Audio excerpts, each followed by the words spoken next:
So, all right, guys, we got to get this one right. On three, we're going to say, welcome back to Extraordinary Thoughts for on their mind. 1, 2, 3. Welcome back to Extraordinary Minds. And we back. That'll work right there. Yeah. And we back. And we Yeah. back. And we back. And we Y'all did y'all best. And that's all that matters. What's going on, everybody? It's that ordinary podcaster with the extraordinary thoughts that tells you to stop being great and be extraordinary. I'm your host, Demetrius Thickpen, also known as Meech Speaks, and welcome back to another episode of Extraordinary Thoughts for the Ordinary Mind. Now, before we get started with this episode, don't forget to hit the subscribe button, like this episode, share this podcast, and if you can, do me a favor, head on down to the review section and leave an honest review, because this podcast was dedicated to helping us become a better version of ourselves. And I don't know what that version is, but I know that just like we need a little bit more money, just like we need a little bit more sleep, just like we need a little bit more of anything in life, we deserve to be a little better than what we are right now. So I went back and forth as far as what I wanted to say. You know what I mean? And as I sat back, I reflect. And I tend to do a lot of reflection. You know what I mean? I tend to do a lot of reflection. And in my moments of reflection, I think about life before the podcast. I think about life before I started speaking. I think about life before the military. Nah, not necessarily life before the military. But I say this because there was a moment, right? There was a moment in my life where I hated it. And I'm going to just be 100% transparent with you on this episode. There was a time where I hated my life. And I wasn't happy with my job. I wasn't happy with the position that I held. I just wasn't happy with my current situation. And I don't know who's feeling like that, but I really want to be the first one to tell you this. That's okay. If you are in a moment right now where you're just not happy with what your life is doing, you know what I mean? Like where your life is heading. If you're in a relationship right now and you're just not happy with the current situation, if you're at a job right now where you're just not happy with it, that's okay. You know what I mean? Like a lot of times we try to like repress those emotions, try to like put them off to the side and try to hide them away.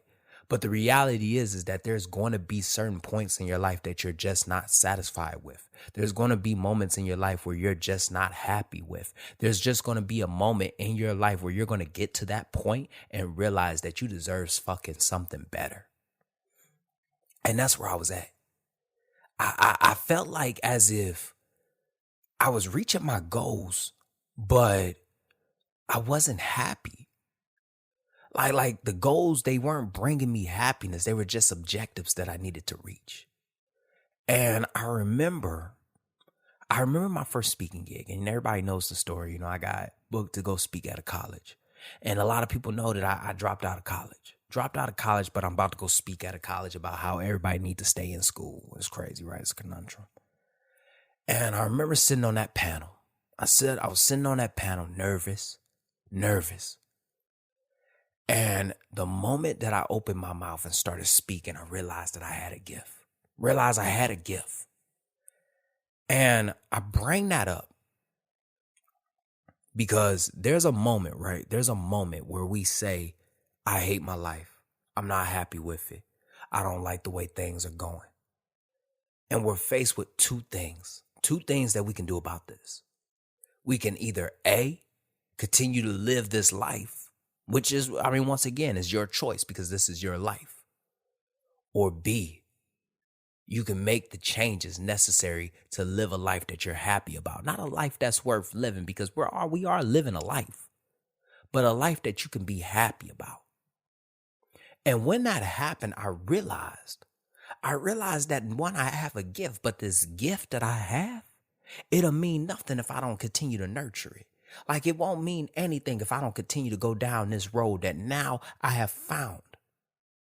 And, I bring this up because everybody always says like, you got to make a change. You got to do this. You got to do that. You got to do something for the better. But the thing is that nobody will tell you if the shit don't work. Like they won't tell you if your plans don't work out. And that's the reason why a lot of people won't make a change within their lives. Because what they got going on right now is solid.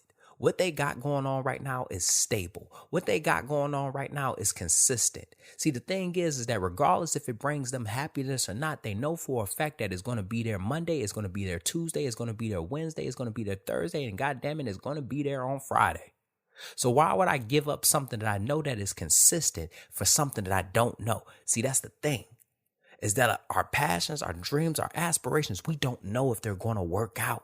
Because the only person that's driving them is us. And they at the bottom. I'm talking about they at anthill and we want them to turn into a mountain. That's a scary decision. I'm going to be 100% honest with you. That's a scary decision. To jump off the ledge, you don't know if you're going to fly or fall. That's a scary decision. To jump in the water, don't know if you're going to sink or swim. That's a scary decision. You add in a couple of other variables, you might have kids. So you telling me I'm going to follow my dreams and all of that. But what if I can't provide for my family? Nah, I'm going to sit back. You telling me that I put all this time into this, but if I give up, if I quit right now and start to work towards my dreams, I might not make it. Nah, I might not do that. I spent all this time with this person, and although I'm not happy, you telling me that I could find happiness, I could possibly find happiness with somebody else? Oh man, nah, I don't think I want to do that. And that's the reason why a lot of people won't follow their dreams. They won't make a change. So I'm going to be the first one to tell you right now, you're faced with two decisions. Either A, you stick with something that you know is stable, or B, you jump off the ledge. And if you jump off the ledge, I can't promise if you're going to sink or swim. I can't promise if you're going to fly or fall. I can't promise you that. But what I can promise you is that you made a change towards something that you want to do. So once again, I'm on this speaking engagement. And I'm nervous. And a lot of people right now, they won't make that change because of that nervousness. You know what I'm talking about? That fear of failure, you know, that fear of unknown. They won't make that change. And it's perfectly normal. Shit, I felt it on that day. But because I kept going, because I pushed through it, I finally was able to see my passion. I need somebody to hear me. That when I overcame that fear of failure, you know, that nervousness. See, a lot of people always ask, you know, how can I get confidence? How can I better my confidence? In order to have confidence, you have to do things that you are uncomfortable doing. And by doing things that you are uncomfortable doing, whether it's a success or a failure, the thing that you're going to gain is a certain level of experience. And experience brings confidence. Experience brings confidence. Soon as I got done with that speaking engagement, that next week, I launched my podcast. And I'm going to be 100% with you. The podcast was not looking good the first time around. Episode wasn't strong. First episode, second episode was strong. And just like what I said, see the thing, you know, that fear of failure was starting to come to fruition.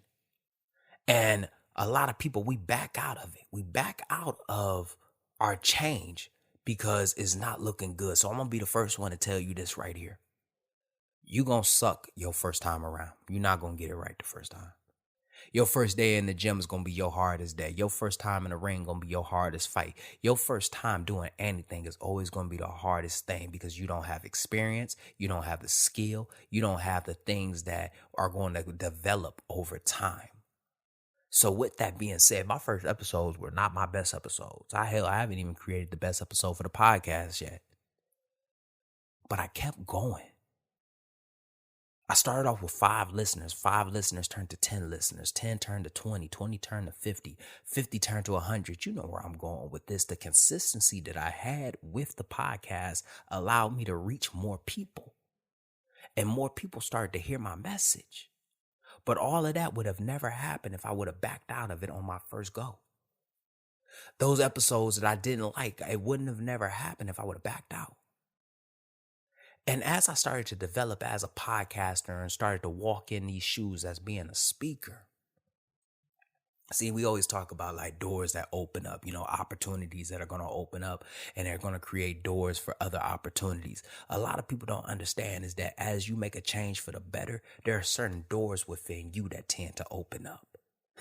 There are certain doors within yourself that are about to be unlocked because now you are going down a change that is going to require something about you that you didn't even know you had. You're going to start to embark on a journey about a person that you didn't even know that you was.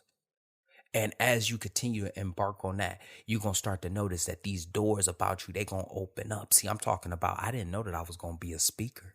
I didn't know that I was going to be a podcaster. 2020, I had 7 events that I spoke at. And after each event, I gained confidence as a speaker. I gained confidence with my message, and I still was doing my podcast. Matter of fact, we did a live episode in LA that year. And the crazy part about it is that there was a moment where I said to myself, I'm tired of waiting on people to book me. Why don't I just book me? So with that, I created my first event. And when I tell you right now, I never thought that I would be an event planner, along with being a podcaster, along with being a speaker. I'm not trying to throw my accolades out there. I'm just trying to tell you that when you start to make a change for yourself, certain things about you start to open up that you didn't know about yourself. I headlined in my own event. A couple of months later, I headlined in my own event again, but this time it was for my book read. Oh, I'm trying to tell you, I was an author. I launched my first book almost a year ago. And I wouldn't even be standing in them shoes if I didn't make the change for myself. See, what we don't understand is that we're faced with an opportunity. You know what I mean? We're faced with these opportunities. Opportunity every single day to make a change for the better. And I always say that you deserve to be the better version of yourself. But the thing is that you really got to say to yourself that you deserve to be a better version of yourself. You really got to have faith in yourself. You don't know if it's going to work or not, but you got to have faith in yourself. You can't be looking to somebody else expecting them to have faith in you. You got to have faith. See, the thing about it is that I can't have confidence in you if you don't have confidence in yourself. I can't believe in you if you don't believe in yourself. How the hell you supposed to tell me that this work if you don't believe in it? So the one thing that I want you to understand, as you make a change for the better, you got to have faith. You got to have faith in yourself that despite those good days and bad days, you still going to be able to get up and continue to push. And I'm going to be 100% honest with you. On them bad days, it's going to be hard. It's going to be hard. But you got to ask yourself, is that stability really worth you dragging yourself out of bed? Meander to your car? Drive to work? Sit in the parking lot because you got there a little early, put your head on the steering wheel and ask if this is really what your life's supposed to be like. Is that stability really worth it? Is that consistency still worth it? See, one thing that we need to understand is that them doors that open up ain't just about the opportunity that you're going to have. Them doors that are going to open up is about the level of yourself that you are about to become. You want to be a better version of yourself, then you're going to have to make the change to unlock the version of yourself that you were destined to be. Just like that, another extraordinary thought left this ordinary mind. I hope you enjoyed this episode half as much as I enjoyed making it. Don't forget to like the podcast, share the podcast, subscribe to the podcast, and head on down to the review section and leave an honest review. Also, don't forget to grab your copy of the book, Extraordinary Thought from an Ordinary Mind, available on Barnes & Nobles and Amazon. And last but not least, follow me on Instagram at Meech Speaks. Once again, that's Meech Speaks. Meech is spelled M-E-E-C-H. Stay hungry, stay motivated. I'm out.